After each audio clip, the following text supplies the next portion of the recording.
All right, Les, do you want to introduce our topic today on veteran value?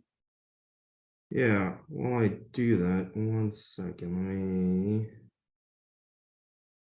confirm that everyone can see my presentation.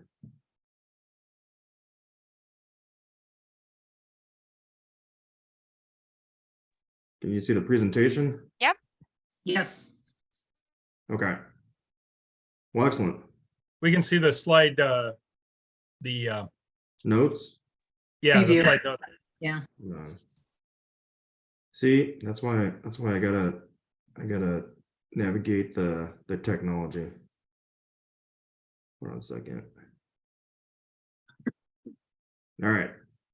Now let's try it. Get the show going. How's that? Looks good.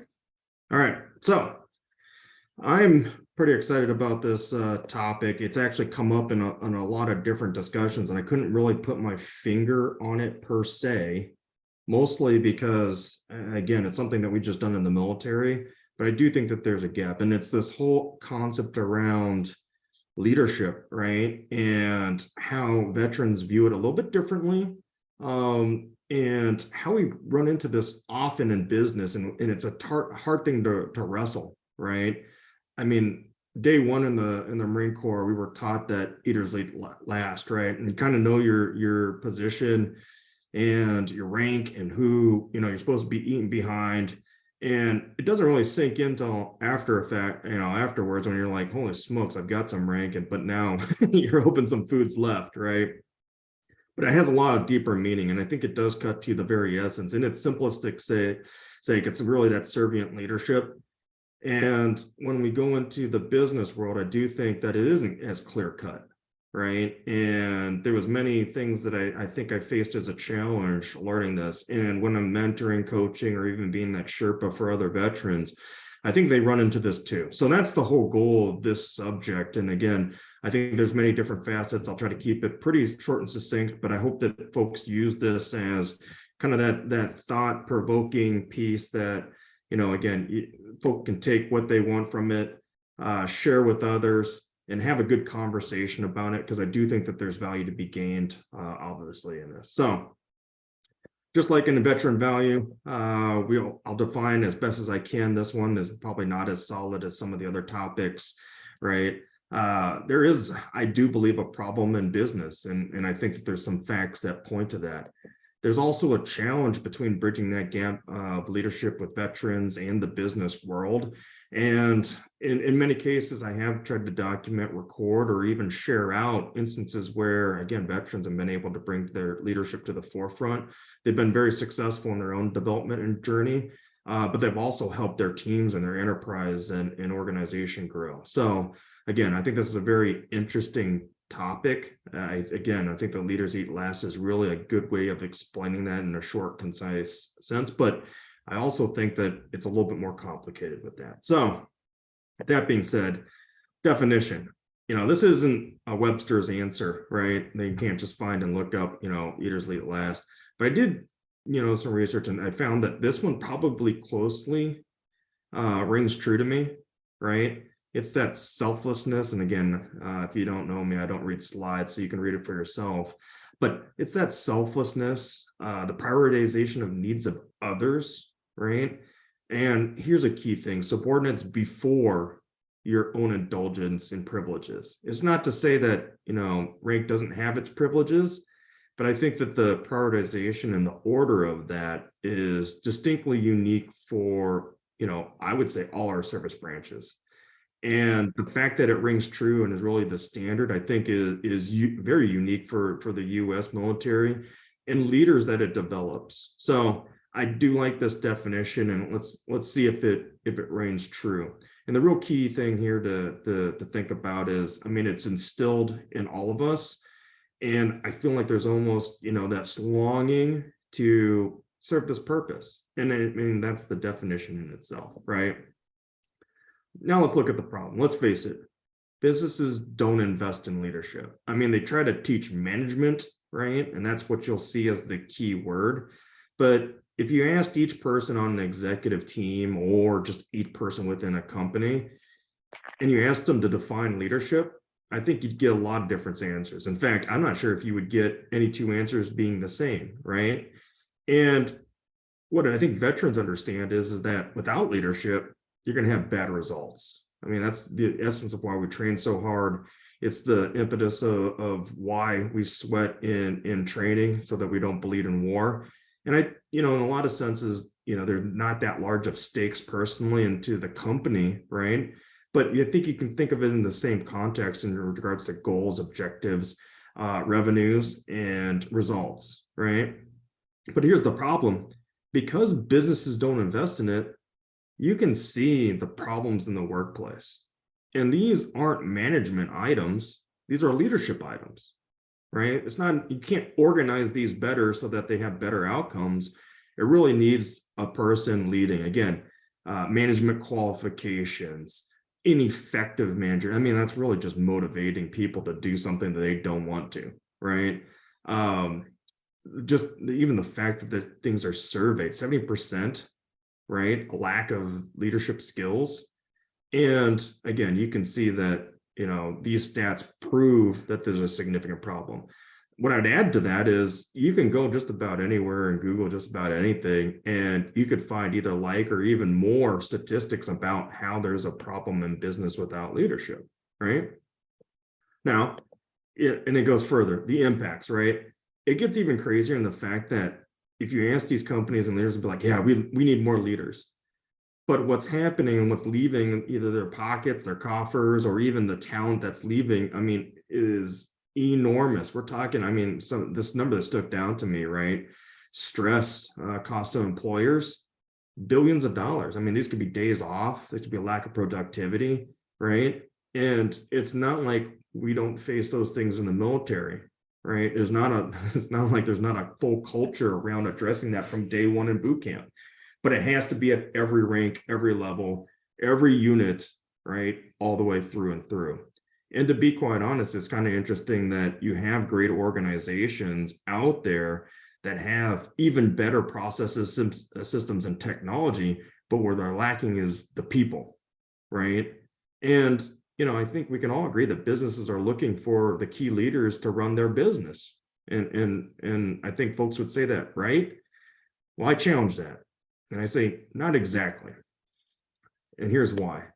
I think that there's a lot of businesses that are looking for leaders, but they're run by bosses that want leaders, but they want to stay the boss. And I found this infographic. Part of it's kind of funny to me because, again, being a veteran and looking at this, I go, yeah, no kidding, right? But, this also points, in reflection, a great divide, right? If someone's not being trained to be a leader, how would they ever know the items on the right side? And simply put, they might not. They could be a great individual. They could be a great person. They may have had straight A's. They're great on sports. They know how to engage with others. But until you've actually been trained, you've seen, leadership by example, you've focused and been put through the grinder on these items, you may have some of them. It may naturally come to you. But in essence, I don't believe that there's born leaders, right? Someone wasn't just born and said, oh, now they're here, they'll take over. Leadership is a taught skill, and it has to be nurtured, encouraged, and fortified in pressure, right? So, that actually becomes the root of it, the challenge. And the reason why I bring this up is, yeah, again, we can point the left side, right side. Yeah, there's a lot of bosses out there that want leaders, but then that divide continues. Would you really want to be a leader working for a boss, right? And if you are a leader, isn't it really hard to keep that bottled up, right? Because you've known the value, you've seen the results, and you've overcome things that, quite frankly, a normal human being shouldn't probably encounter or have to deal with, but you did, right? And here's where the crux of it is. A lot of people feel like they have to bottle it up because maybe it's not the right time, or the culture or setting or the business environment just doesn't feel like the right time to step up. What if you're trying to be a leader in a whole pool of bosses? And I think that adds to the problem. And what I mean by that is, again, I feel like a lot of folks that I've talked to have really felt down, right? And again, Eco Group is a great group to kind of say what you're feeling, and it doesn't have to be concise or defined. You know, we help do that. But then I think you can also find people that relate. I mean, I felt like I had to keep it ball down. Like the military career was done.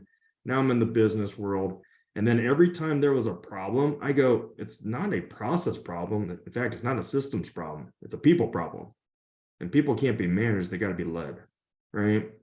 So with that, I do think that, you know, veterans shouldn't be silenced. And you have to overcome these obstacles of feeling maybe like out of line or imposter syndrome or so forth, because one or two things will happen, right? You'll hate every minute being in that role in that company, doing the job that, quite frankly, is you know, not worth it in your mind because no one's rallying towards a purpose. Or two, nothing will change for the better and you'll feel like you're going insane. Or actually, maybe both will happen, right? So this is what I tell folks: you must be the catalyst, right? And here's why. There's a lot of items here that need to be tackled that create a really bad work environment, right? No brainers, but it takes leaders to overcome them. You can't manage the fear out of anybody, right? Hey, you can only feel fear between 1 and 2 p.m. After that, no more fear. I think we've had our time with that. We'll be good, right? Ego, I mean, let's all face it.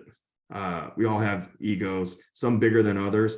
And when that ego starts overtaking, starting wasting our resources and so forth, that can be extremely tough. Silos speak for themselves, lack of the communication, but the lack of accountability for folks that we're trusting to make key decisions about the business, which trickles down to revenues, which trickles down to bonuses, which trickles down to whether or not, you know, the force within the company has to make decisions about layoffs or forced into layoffs, or whether or not you're winning and you get bonuses, right? And it does, you know, create this inequality across the board. And to be quite honest, that's when you start hearing only one voice and no one else is speaking up, because no one really cares. And at that point, you're already in the spiral, right? So you shouldn't be silenced, and you should overcome these items. Now, I'm a realist, and I think you know this from previous sessions and so forth. And let's be clear, you don't have to be General Patton. In fact, I'd probably advise from going head in on and saying, hey, you're absolutely wrong, or I have the way, right? Because in fact, it probably is a lot easier than most people think. And again, a veteran usually is getting called to action, right? And they're like, hey, I'm going to tackle this first on. But here's some items that I think, and some of these have some statistics and some research behind it, that you can take an approach towards and be very successful. In fact, these things don't go away regardless of what levels that you're going to. And as you achieve, you know, manager, director, executive, these get called on even more and more. In fact, I think it becomes more of a people essence versus processes and technology. Again, the higher you go up, the more you rely on people to do what they said they were going to do, and to people to feel like they're trusted, that there's an open space, it's safe, and for them to explore how your company continues to do better and how your team strives to do better. So that employee engagement, again, I think speaks for itself. And when you don't have leaders and you're being managed, you kind of see that absence of just that leader or boss showing up, period, right? And every time you have a meeting, it's kind of like, oh, dang, I don't want to be there. That sucks, right? So then employment engage, trying to define, and it's okay to say, hey, we don't understand what the objective is necessarily for all of next year, but we can piece together some things that went really good this year and come up with some themes and continue to explore that and solicit ideas, right? Or, you know, take a look at the numbers and dive in. And that's really the employee retention, that engagement, right? Like, there's a problem. Okay, what's the solution? We don't have one. We better start working on it. And I think that's the key there, is that, you know, leaders don't have to always have the answers, and bosses, I can tell you, don't. But if they engage their employees and they still don't have the answer, then it's probably really tough, but everyone feels like they're engaged. And I would say more often than not, when you engage your employees, it does two things. One, it incites more of a 360 look and you may get some ideas that are bite-sized pieces. But then two, it doesn't have to be a complex solution. A lot of the solutions and best solutions are broken down into bite-sized pieces, and sometimes it is your weakest link that's asking, well, why that? Well, what can I do? Well, I don't understand that. What are you asking me? Right? And then when they go, oh yeah, I can crank that out all day, all night. That's when you start turning the tides, right? Employee satisfaction. I mean, there's a lot of ways to address this one, but I hate to say it, just being there oftentimes is the catalyst for employee satisfaction. And that does turn into customer satisfaction. If you support the employees, the folks that are really at the desk level and the front lines, or even at the dock level, it turns into customer satisfaction. That employee is not focusing inward. They haven't gone internal, right? They're focusing externally because they trust and they feel safe in the organization, the job, and the role that they have. And customers feel that, and they go, hey, this is a partnership. This is a company that I can trust in to build my business. And in the end, again, what makes a difference for all of this? Revenue growth.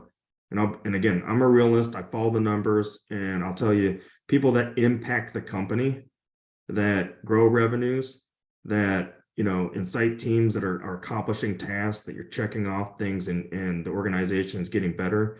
That's undeniable. It's not something that's a light switch overnight, but it's something that if you're striving for in bite-sized pieces, you'll get there. And again, it's just like with lifting weights. I mean, I can go hit the weights today, probably not going to show any significant. I mean, I can spend the whole day in there, 8 hours, pounding it, probably not any significant results. But if I do that consistently, even 20 minutes, 3 times a week, at some point, I'll recognize the difference. And that's the same thing here.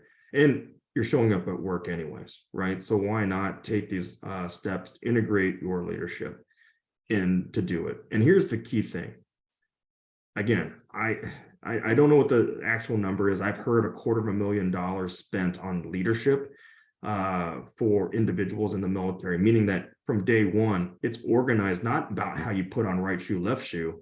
You're organized by how, as a unit, you're able to do that in unison and accomplish just that task, that mission, and so forth.